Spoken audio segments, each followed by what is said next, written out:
یہ مسلمان وحید الدین خان صاحب کی ایک فکر انگیز تحریر ہے جو آپ کی کتاب تصویر ملت سے لی گئی ہے۔ آئیں آپ کی اس تحریر کو سنتے ہیں۔ یہ مسلمان، کوئی آدمی اسی وقت تک مسلمان نظر آتا ہے جب تک وہ کوئی آزمائش میں نہ پڑا ہو۔ آزمائش میں پڑتے ہی ہر آدمی نامسلمان بن جاتا ہے۔ آپ جس شخص کا چاہے جائزہ لے کر دیکھ لیں، آپ اس میں کوئی استثنا نہ پائیں گے۔ ایک شخص اپنے گھر میں سیدھی سادی زندگی گزارتا ہے، بظاہر وہ ایک سادہ مسلمان ہے، مگر جب اس کی لڑکی کی شادی آتی ہے تو اچانک وہ دوسرا انسان بن جاتا ہے۔ اس کے بعد اس کے گھر میں وہی سب ہوتا ہے جو ایک عام دنیا دار کے گھر میں ہوتا ہے۔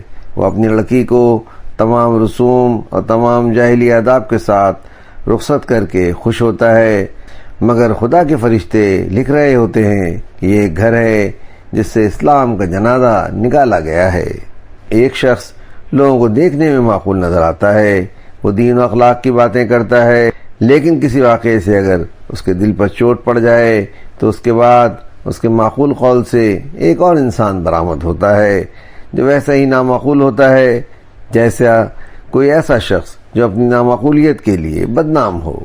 دنیا کے رجسٹر میں اب بھی اس کا نام مسلمانوں کے خانہ میں لکھا ہوا ہوتا ہے، مگر خدا کے نزدیک وہ ایسا شخص ہوتا ہے جس کا اسلام بغض اور حسد اور بے انصافی کے قبرستان میں دفن کر دیا گیا۔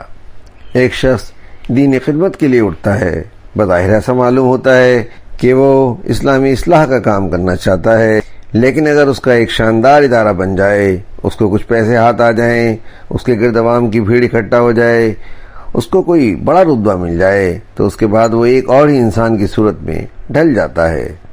اب اس کا اسلام نمائشی اسلام بن جاتا ہے، اس کی تواضع گھمنڈ کا روپ اختیار کر لیتی ہے، دینی خدمت کا جذبہ اپنا مقام بنانے کے شوق میں تبدیل ہو جاتا ہے، مگر حقیقت کی نگاہ میں وہ ایک ایسا انسان ہوتا ہے جو اسلام کے راستے پر چلا، مگر وہ کچھ دور آگے بڑھا تھا کہ شیطان اس کو اچک لے گیا۔